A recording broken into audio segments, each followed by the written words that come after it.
What's up, guys? It's One Man with Jesus. I want to make this quick video to encourage you this morning, alright? I'm going to be reading the passage in Luke chapter 8, verses 22 to 25, alright? This is when Jesus calmed the storm on the water, alright? We got 22. Now it came to pass a certain day that he went into a ship with his disciples. He said unto them, let us go over to the other side of the lake. So alright, cool. Getting in the lake. They sailed. Jesus started to fall asleep, right? And they came to him and awoke him, saying, Master, Master, we perish. Jesus, we gonna die. We're all gonna die here. You gotta help us. And he's looking up at them why'd you wake me up, bro? No, I'm kidding. He's what he's doing. He's giving the look of where your faith at, where your faith at. You know us. Be the disciples. I'm going to tell you, there are three types of people in this situation right here. Let me just put it down real quick. Three types of people, all right? You get your one.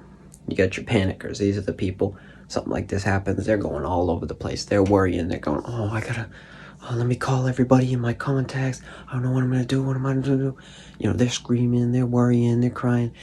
They'd be on this boat being like, it's the end. I'm going to die. Then two. You got your logical people, right? Strong thinkers, we like to call them, right? People, they get in a situation like this, and what they doing? Oh, let's see, what could we do? Oh, maybe transfer all the weight to that side, or put the sails down, and they going, while the other guys are screaming and running around the ship, they're going and getting buckets, and they're getting all the water out the ship. They're getting all the water out the ship, right? We know both of those, though, are actually availing to nothing because the Lord's in control. Then you got your third person. Your third type is very rare. One of a kind, actually. It's called Jesus, sleeping when the boat's sinking. But what we see here is Jesus brought them on this ship for a reason. This whole experience, this whole excursion happened to show them. First, make it known he is the Son of God, right? He is God in the flesh. But to show them that he is not in a box. The same thing with the Israelites in the desert with parting of the sea. There's nothing God can't do. How is it?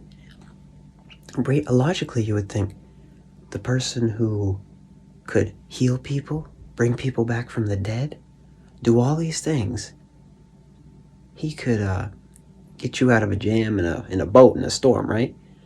But yet that's what we do. We put him in a box. That's what they did. They put him in a box.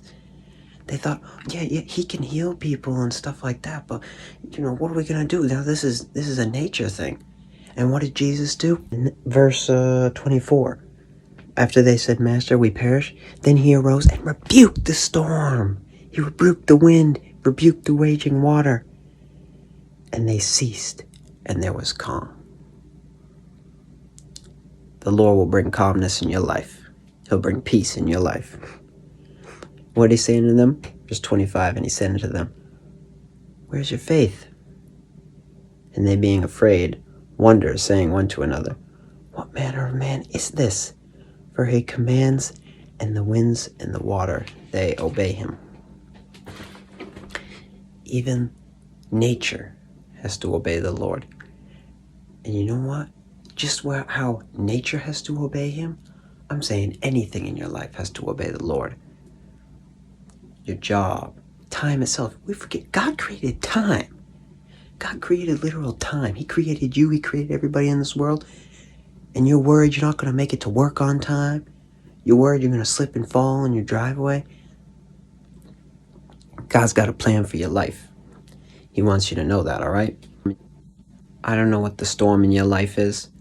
I don't know if it's got huge waves, crashing wind, thunder, crashing waves, wind. It's dark out. Maybe you can't even see ahead of you. Maybe you can't see other than one little step. You can't see this far ahead. You can't see that far ahead. That's why I need you to step out on faith. Step on faith. And I want you to know something. God will rebuke the storm in your life. All right? If you made it to the end of this video, I want you to comment, God is rebuking my storm. God is rebuking my storm. All right? He will do it. All we got to do is ask him. Accept it. I love you all so much. And remember, Jesus loves you.